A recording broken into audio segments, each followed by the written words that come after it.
bancos, eles são grandes demais para quebrar. O que eu quero dizer com isso?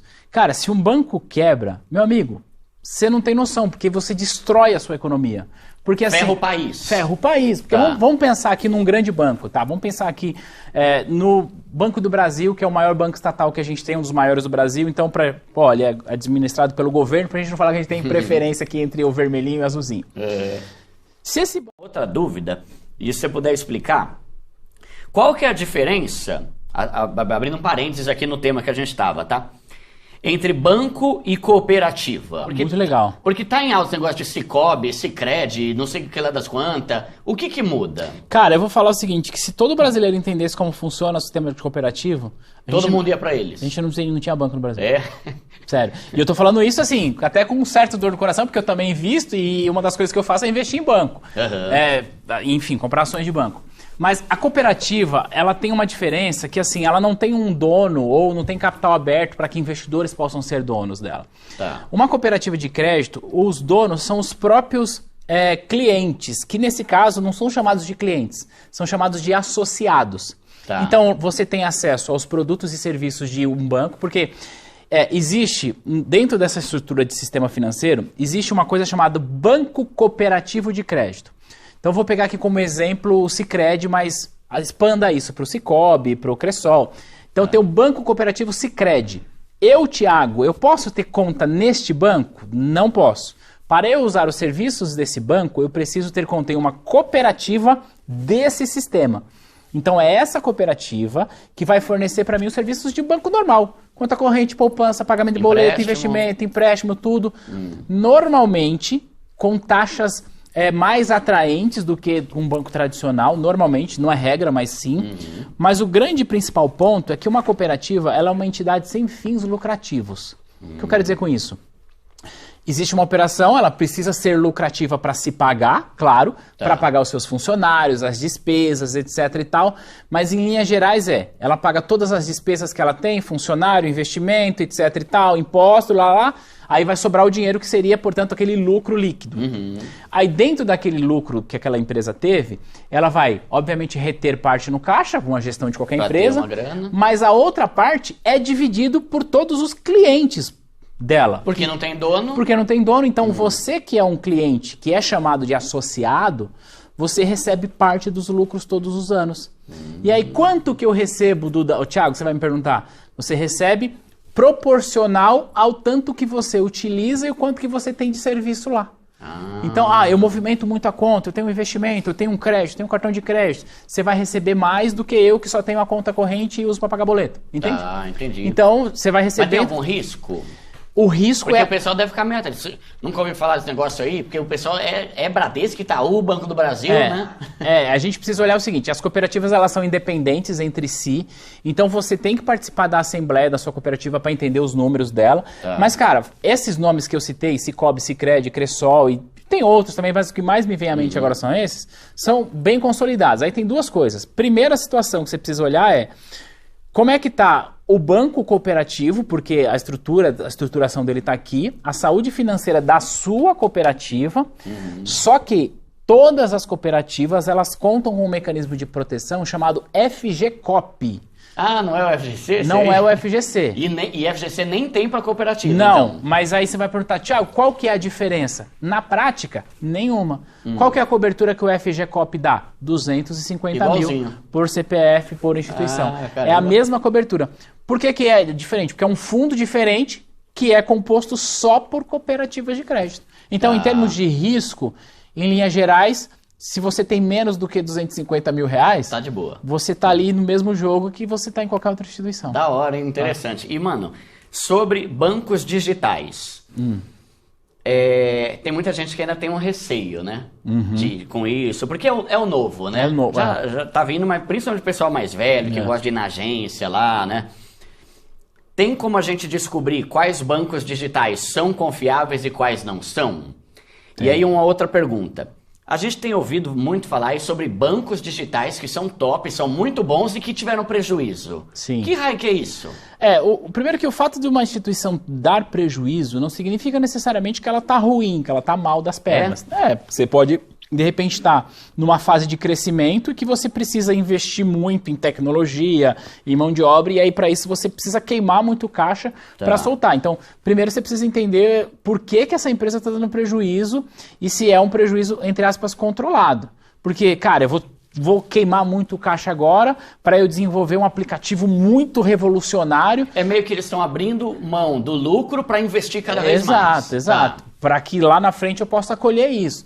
Então, um exemplo que a gente pode dar de bancos que cresceram base de clientes com muito. Tem mais cliente do que banco tradicional. E durante muito tempo esse banco não teve lucro. Então, é uma coisa que é interessante da gente olhar. Então, esse é o primeiro ponto. E segundo ponto é que a gente tem um dado que é fácil da gente usar. Tem um site chamado Banco Data. Você coloca no Google lá, bancodata.com.br. E lá você pode pesquisar qualquer banco, seja um banco que tem ações na bolsa ou não. Não é listado, mas eu quero olhar a saúde financeira desse banco. Nesse site você consegue. Eu gosto de falar basicamente sobre 2 indicadores, tá? Para que você possa entender a saúde financeira do banco, qualquer pessoa pode pegar, que está lá no Banco Data. Primeiro é o índice de Basileia deste banco, e o segundo é o índice de liquidez desse banco. Vou explicar rapidamente aqui do jeito simples. O que é o índice de Basileia? É o quanto que o banco tem de patrimônio próprio em relação ao crédito que ele concede. Explico.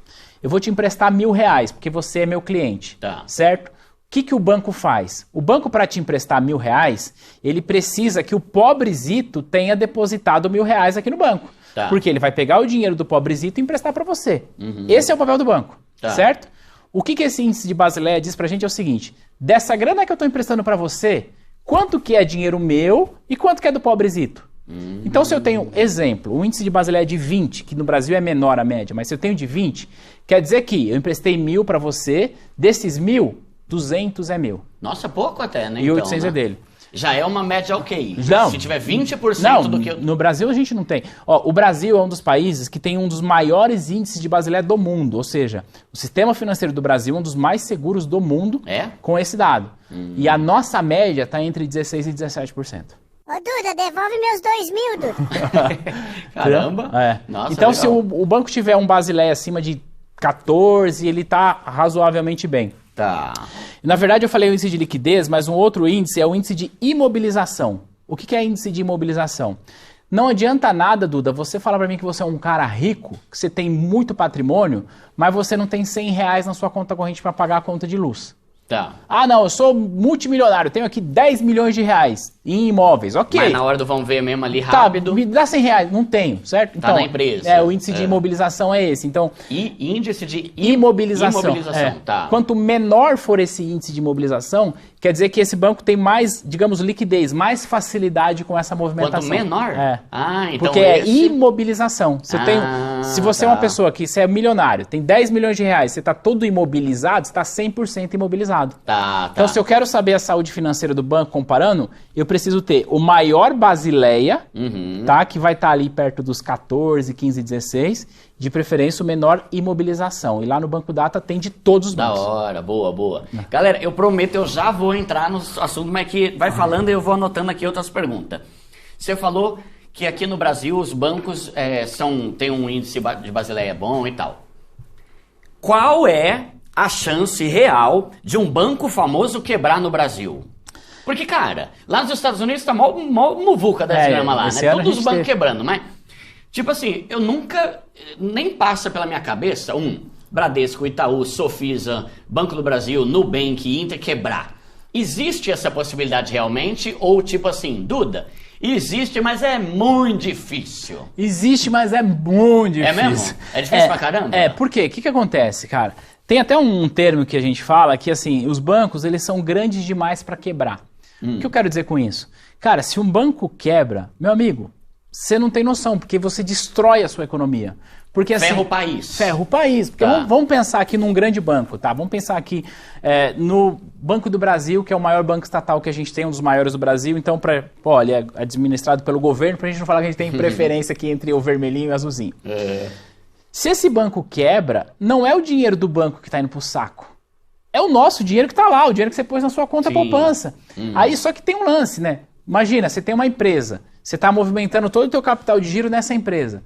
o banco quebrou, você não consegue pegar teu dinheiro. O que vai acontecer? Você não vai pagar seu funcionário, Todo mundo você não vai ferra. pagar seu fornecedor. Só que se o seu funcionário não recebeu, o que vai acontecer? Ele não vai pagar a conta de luz e assim sucessivamente. E aí Verdade. funciona. Então, qual que é o lance? Primeiro, que os bancos no Brasil eles são muito bem fiscalizados pelo Banco Central, então o Banco Central está sempre olhando essa liquidez.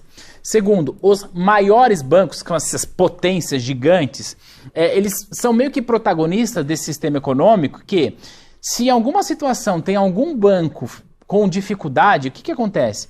O Banco Central ele nomeia uma intervenção naquele banco menor. E ele vai nomear uma instituição financeira para fazer uma intervenção. É como se dissesse assim, olha, ô Duda, você está quebrando aí. Antes de você quebrar, ó, o Thiago vai começar a administrar aí para começar a incorporar para não ter problema. Tá. Então, assim, por isso que a gente diz que não é impossível, mas é improvável que um banco de médio para grande quebre e é mais provável que os menores bancos, quando tiverem dificuldades, se tiverem, eles sejam incorporados por bancos maiores. Porque para o governo não é interessante uma instituição dessa quebrar. Porque, Entendi. aliás, não é para o governo, é para nós, cara.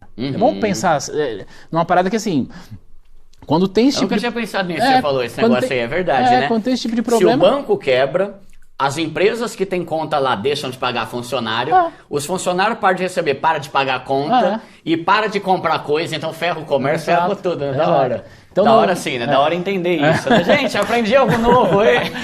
Então, assim, do ponto de vista social mesmo, cara, não é interessante que o banco quebre, então é bem E difícil. aí que até o governo vai ajudar e fazer o máximo possível pra... que foi o que aconteceu nos Estados Unidos. Em 2008, quando a gente teve a crise lá, a gente teve um dos maiores bancos do mundo quebrando, que foi o Lehman Brothers, mas a partir do Lehman Brothers, o que aconteceu? O Banco Central norte-americano começou a comprar um monte de ativo para resgatar muito banco.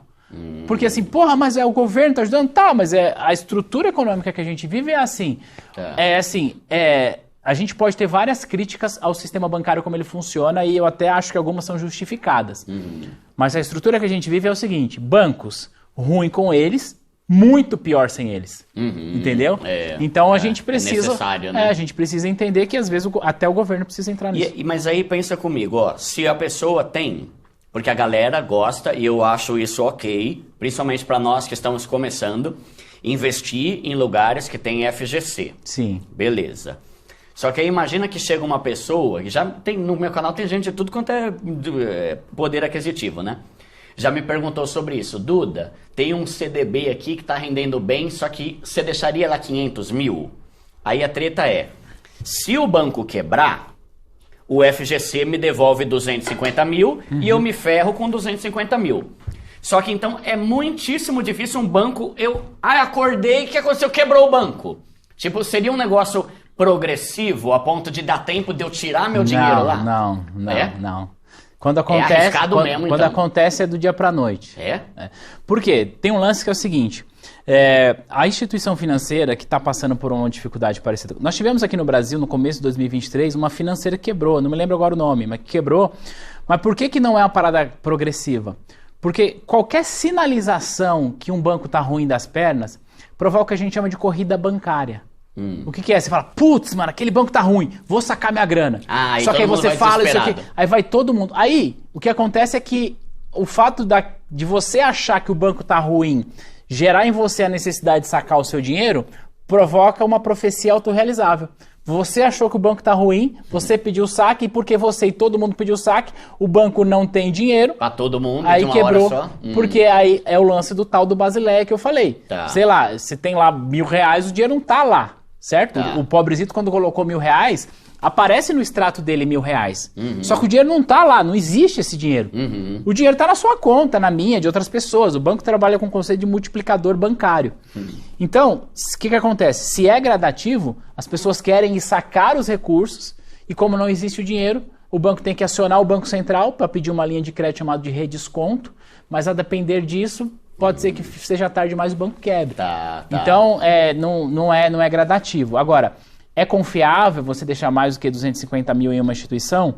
Primeiro, se for uma instituição de primeira linha, que a gente conhece, cara, a chance de algo ruim acontecer é pequena, mas até por uma recomendação de quem está inserido nisso, por mais que você tenha muita grana, cara, não é razoável você deixar R$500 mil em um único papel ou em um único emissor. Não tem pra quê também, né? Com tanta opção hoje em dia, né? E aí a sua carteira de investimento, ela tem de ser pensada nisso. Eu preciso ter parte...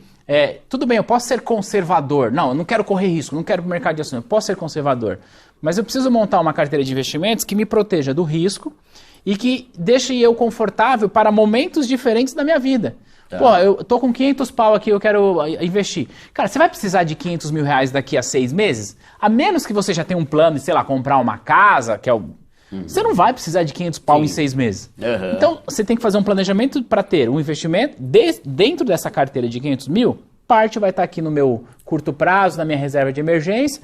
E os outros eu vou alocar mais sem liquidez para eu ganhar um pouco mais, mas com segurança. Então, me parece razoável você deixar 500 pau em um único título. Boa, Embora perfeito. Não seja tão arriscado, mas do ponto de vista de planejamento financeiro... Não tem para quê, né? É melhor dividir, né? Falando nisso...